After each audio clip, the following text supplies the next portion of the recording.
You deal with some crazy stuff working as a server. I've had a few different serving jobs over the years. I started at a golf club, then I worked at a seafood boil spot, and finally a pizza place. There was a brief fourth job, but we don't talk about that. The crab spot. This was my second job and the most chaotic of the three. The thing is, seafood boils are notoriously messy. I mean, we are literally equipping every table with gloves, trash cans, and bibs.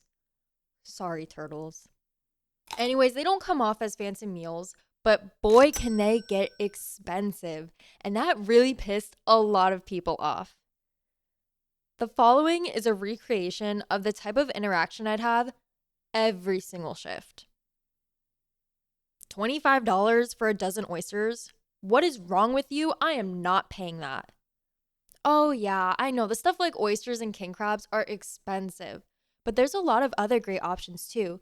Do you need a few minutes to— No, we want 2 dozen oysters and 4 pounds of crab legs. Okay. And the eggs. The eggs. It was $1 to add an egg into the boil.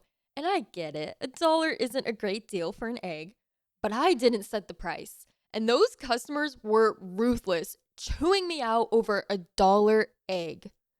I actually looked it up and it's now $1.50. So thank God I got out of there when I did. One night I had a party of 40 people. They all showed up at different times, and the first ones in wanted their drinks and apps immediately. This would have been fine if it wasn't for the fact that as the rest of the party trickles in over about 30 minutes, people start switching seats and running around. Like, damn, if y'all don't sit down and stay down. They also had their kids sitting at their own tables, ordering their own food. Respect for teaching our children independence, but I'm having to shout across the room like, whose kid is this one? Which check is this one on? Do y'all know he ordered the king crab? And every large party ever always has one or two who are in a huge rush and need to leave early. What? Why didn't you mention this earlier? Giving out checks also sucked. I had people disputing their bills saying I didn't order that. Ma'am, little Johnny ordered those king crab legs, and when I checked with you, you told me your baby could order whatever he wanted. But it wasn't just the customers at this place. It was my coworkers too. When I was finally done serving that party, I expected some words of support, but instead I got, you either sink or swim. And tonight you sank. This is also the only place I worked where I would sit and eat after my shift. The employees would clock out, turn their shirts inside out, and then drink and eat at the bar. You see, I didn't eat seafood, but I still wanted to be a part of the culture. So I would get my boils with just sausage, potatoes, and corn floating in the seasoned butter sauce. And I wouldn't wear those stupid baby bibs. My third serving job was at a pizza place I worked at in college. The spot was one of the closest restaurants to the stadium of a decently large school. So obviously game days were pretty busy, but takeout shifts on game day? That was next level. They had 7 of us working takeout, 3 in the front, 3 in the back, and 1 sitting in a room with the iPads just entering DoorDash orders. The 2 sides of the kitchen worked together to deliver the different parts of an order at the same time. We were then able to confirm all the parts and send it on its way.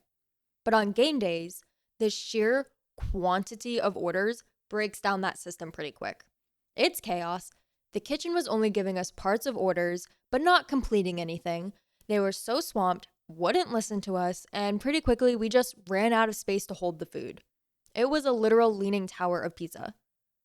The back was a war zone, but the front wasn't any better.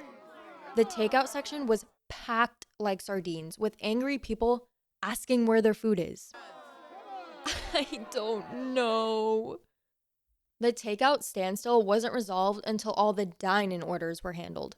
Only then did our manager finally deem us worthy of saving. He started directing the kitchen. Tickets be damned, he's the new kitchen god. Give me 55 pizzas, 50 french fries on the fly. I need 5 sets of 6 rolls, dressing on the side. Where's my tiramisu? Some orders ended up taking as long as 2 hours to get into the hands of customers. Lots of people gave up before that, left, or asked for refunds, so there were tons of food that was just wasted that night. When it was all finally over and we went to split the tips, we realized we made less than we do on a normal Friday night. So worth it. Okay, so have you guys heard of the movie John Tucker Must Die? Because I would have considered it a 2000s classic. But one time I had a customer order online and his name was John Tucker. How cool to have a movie named after you. John Tucker Must Die. What? Guys, this man somehow made it to college never having heard of the movie. He never Googled himself. I must have sounded like such a creep. John Tucker, if you're out there, I am sorry for making you uncomfortable. And I'm sorry for putting you in this video. I spent a lot of time talking about the other places, so I'm going to be pretty quick about this. It was my first job as a teenager, and I worked in the restaurant at a golf club.